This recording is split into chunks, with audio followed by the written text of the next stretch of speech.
sot pritet të përfundojë rinumërimi dhe shpejti do të bëhet edhe shpallja e rezultateve përfundimtare. A mund t'i flasim cilat janë afatet kushtetuese dhe procedurat deri te certifikimi i rezultateve? Po, do të thotë në momentin kur Komisioni Qendror i Zgjedhjeve shpall rezultatet përfundimtare, fillojnë afatet ligjore ku partitë politike ose kandidatët të cilët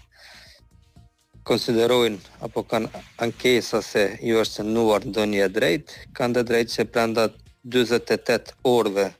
nga vendimi i KQZ-s të parashtrojnë ankesë në panelin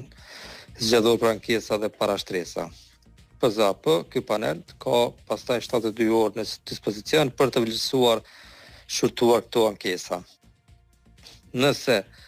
edhe ndaj vendimit të PZAP-s ka ankesë, për arsye të njëjta, atëherë do të shkojnë në Gjykatën Supreme, ku prap Gjykata Supreme do të thotë brenda 72 orëve duhet të vendosë për një ankesë të tillë. Kështu që nëse morën për bazë 2-48 orë dhe 2-72 orë, ai bie që skenarin do të thotë më të gjatë janë dikon 10 ditë kur mund të bëhet certifikimi final i rezultateve nga KQZ, nëse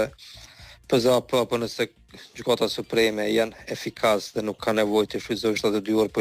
po e kryejnë këto detyra brenda 48 orëve, atëherë do të thotë është kohë më e shkurtë. Kështu që nga dita kur KQZ në farmire shpall rezultatet, atëherë janë mes 4-5 ditë deri në 10 ditë maksimum kur mund të shpallet ose mund të certifikohen të rezultatet nga Komisioni Qendror i Zgjedhjeve. Po pastaj nga momenti i certifikimit fillon rrjedha e afateve kushtetuese për konstituimin e Kuvendit. Çka janë ato që parashihen me akt gjykimin e vitit kaluar gjykatës kushtetuese? Po tash do të thotë momentin kur kemi certifikimin final të rezultateve nga Komisioni Qendror i Zgjedhjeve, atëherë varësisht afatet të kur e zbaton presidentja, është obliguar që brenda 30 ditëve të thras një familje të mbledhjen e kuvendit, të thrasë deputetët për të bërë konstituimin e kuvendit. Nëse presidentja nuk e bën këtë, atëherë brenda 30 ditëve automatikisht do të ditën e 30 deputetët shkojnë në kuvend për të vazhduar me procedurat e konstituimit të kuvendit. Tani me gjykimin e fundit të gjykatës kushtetuese, pavarësisht do të thotë se kur e thret presidentja, i bie që në që Kuvendi i Kosovës të konstituohet duhet të zgjidhet kryetari dhe 5 nënkryetarit. Në momentin kur zgjidhet kryetari dhe 5 nënkryetarit, konsiderohet se Kuvendi është konstituuar dhe pastaj mund të vazhdohet të thotë me formimin e qeverisë së Republikës Kosovës. Nuk e marr parasysh afatet kohore, si të themi, çështjet që në rëndësi për Kosovën, si është miratimi i buxhetit, por edhe miratimi i numrit të madh të marrëveshjeve ndërkombëtare, atëherë duam të besojmë që presidentja, do të thotë në momentin kur kemi certifikim të rezultateve pa vonesë brenda ditësh do të thras Kuvendin, do të thotë në mënyrë që të vazhdoj punimet për konstituimin e të njëjtit. Miftaraj, kushtetuesja tashmë për konstituimin e Kuvendit ka publikuar edhe një njoftim që ka të bëjë pra me nënkryetarin nga komuniteti serb.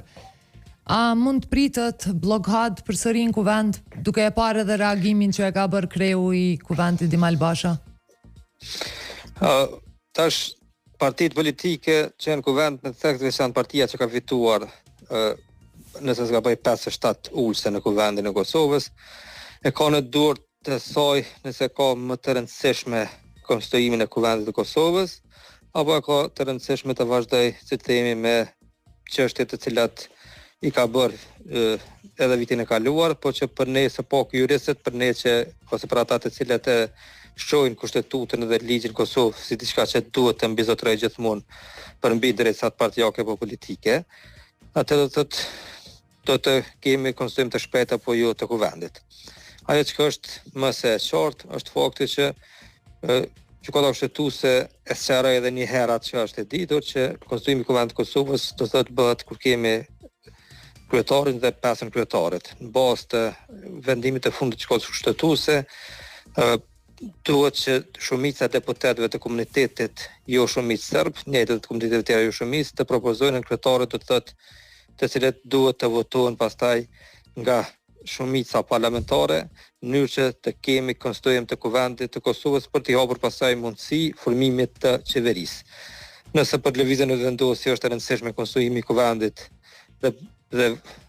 themi formimi i qeverisë për të zbatuar programin qeveritar dhe për të trajtuar çështjet që janë me interes për qytetarët e Kosovës, kjo çështje të trajtohet të zgjedhet me lehtësi.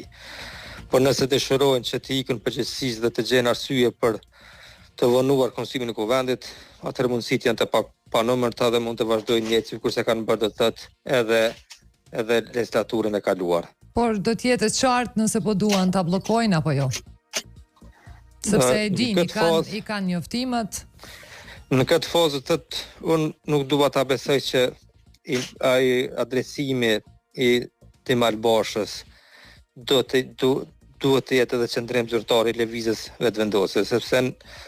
nëse lëvizja vetëvendosje vazhdon, si themi me çastin e vjetër, me bllokimin e konzumit të kuvendit, atëherë duhet me kuptuar që rrezikon shumë gjëra në Kosovë, ku pa dyshim rrezikohet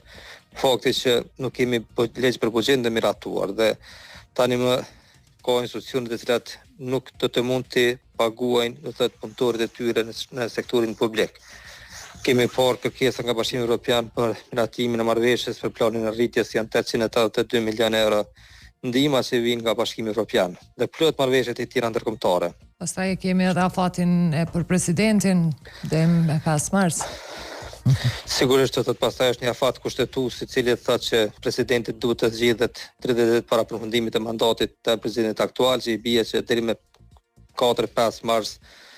duhet ta kemi do të thotë po ashtu në mënyrë të thotë fillimin e procedurës për zgjedhjen e presidentit të ri. Këto që janë shumë procese të rëndësishme të cilat duhet të vijnë peshore ka